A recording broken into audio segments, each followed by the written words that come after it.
Hello everyone. I want to welcome you to another edition of the Scholarship Scope.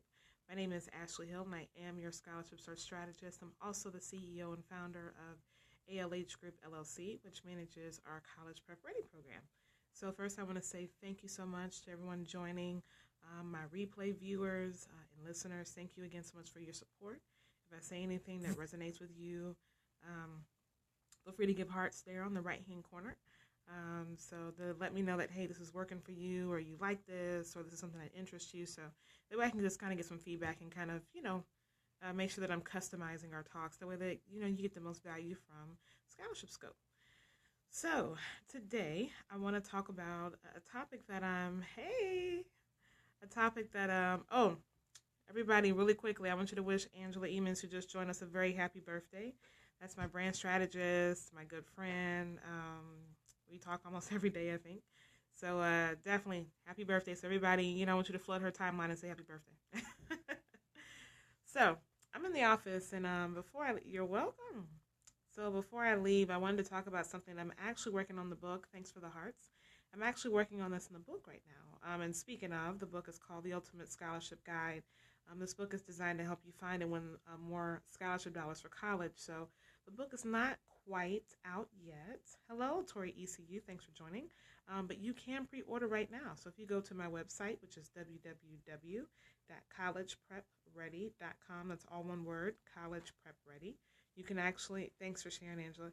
You can actually pre-order the book right now. So I'm so excited. We're going to be launching the tour for the remainder of the year. We've got some exciting interviews coming up. So just some really cool projects that are coming up as a result of the book coming out. So I want you to go right now and pre-order. This book is for students and families of all ages. I'm talking about the babies all the way to my graduate students, my doctoral students, adult students, transfer students, international students, current college students, high school students, middle school students, anyone that I have left out. This is for literally every student. If you know that you want to finish your degree, you want to complete your degree, and this includes certifications as well, and you don't want to spend your own money, and you want to learn how to pay for college and keep those costs down, that book is for you. So definitely want to go and pre-order it. When you go to my website, it's actually at the top on the tab. It'll say the Ultimate Scholarship Guide. Yes, for adults going back to school, especially with a job, you don't have time. You don't need the stress, trying to figure out how to pay for college. So this is for adults going back to school. So I want to touch on something that I was just working on in the book that is really, really important, and I wanted to talk about it tonight. And that's the competition. A lot of us, I hear this all the time. Students are like, I'm so worried. What about the competition? Should I even apply? Is it worth it? Am I really going to win? Do I have what it takes? Do I have what it takes to win? And here's my response to that. The competition is irrelevant when you focus on yourself. And in order for you to understand that, I want to give you some quick background. With the world of scholarships, as I call it, it's really all about the individual. You're going to be judged by a committee, which is one or more people. And I can tell you right now, they are looking for evidence of leadership skills. They're looking to see if you've overcome challenges. They're looking to see if you have those skills and qualities that leaders have, because that's really what your education is going to help you gain and develop is those leadership skills. So scholarship committees and judges want to see evidence of that now. They want to see you getting leadership experience, and this is for everyone. And actually, it'll be for another scope. But a big part of this problem is that I've run into students that they don't even know that they have current leadership experience. But when I start talking with them and asking them questions, and I'm showing them, hey, this is a leadership experience. Let's expound on this. Let's use this. Good question. So how do you develop leadership skills? Really, I'll break this question up. I'll break the answer up. For everyone that's under 18, it starts with your family. It starts with your role models. It starts with mom and dad. The parents, as I'll say, for everyone K through 12, they're the leaders. That's like your first leader, right? Is your exposure, who you're with in your family at your home. Now, for everyone else, and also I would say for my high schoolers as well, is you develop this by getting active. You develop leadership experience by getting exposure.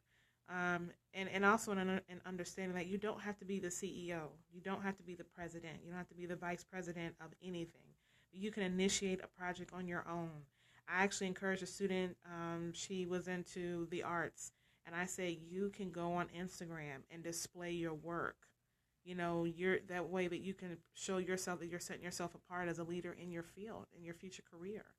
So the best way really to develop leadership skills is really to get the exposure, to get the experience, and really is to get consistent experience. I think that's a part of the issue. You can't just do one off project, to try to impress a college admissions rep or a scholarship judge, because they see right through that. But it's about consistent experience, and it needs to be experience in areas of your interest. If you're not interested in going to the nursing home, don't force yourself to go to try to impress anyone. Because actually that's one characteristic and one trait of a leader is authenticity. You need to be authentic and true to who you are. So, great question, Angela. But yeah, I wanted to talk about that tonight. Is a competition is so irrelevant. I hear so many students worried about it, and they're so worried that they don't even apply. And I like to take it from the other angle is you already apply for scholarships. You just have to now match your abilities and experiences to the scholarships that fit you. And so that's what I want you to take away from this is you already qualify for so many scholarships. Now it's just a matter of matching those opportunities to your skill sets and your experiences and your leadership experience. So yes, you are a leader. Yes, you already qualify for scholarships. And so the best thing that you can do is focus on you. It's so funny. It's a video on YouTube going around. It's a little girl in the back seat with her dad. Her dad's in the driver's seat and she's in the back seat.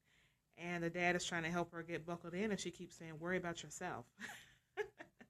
And, that's my advice. It's the best thing I can tell you is worry about yourself. Worry about you. You have to realize that your job in the scholarship world is that you have to give the best representation of you. That's what that application is all about, is putting your best foot forward, showing your best self, your best qualities, your experiences, your challenges, how you've overcome them, and showing them to the judge. That's in that committee. That's what you're doing. That's what a winning scholarship is. That's what scholarship winners do. That's what they know. So I just want to encourage you, the next time you see someone else sharing hey, I just won $1,000, hey, congratulate them. Don't get jealous. Don't get upset. But then, go back to focusing on you. And in the words of that little girl on YouTube, is worry about yourself. So that's what I want you to do, is worry about yourself. And you know what? Spend time getting more leadership experience. Get around leaders in your field. Get around leaders in your community. Get around those people. Get those people in your circle. Start networking with them and developing relationships with them. And get a mentor if need be. But make sure that you're spending time building up your resume and your experiences and your volunteer experiences and all those different things that scholarship judges and committees are looking for. So I just want to give you a quick tidbit of what I'm kind of working on in this particular chapter of the Ultimate Scholarship Guide. I'm going to be sharing more as we get a little bit closer to the date. We're getting really close to the publication date. So it's just one quick tidbit. But again, I'm going to leave with this, is worry about you. Don't worry about the competition. It's not relevant because you're unique and no one else can be you. With that said, take care and have a good night.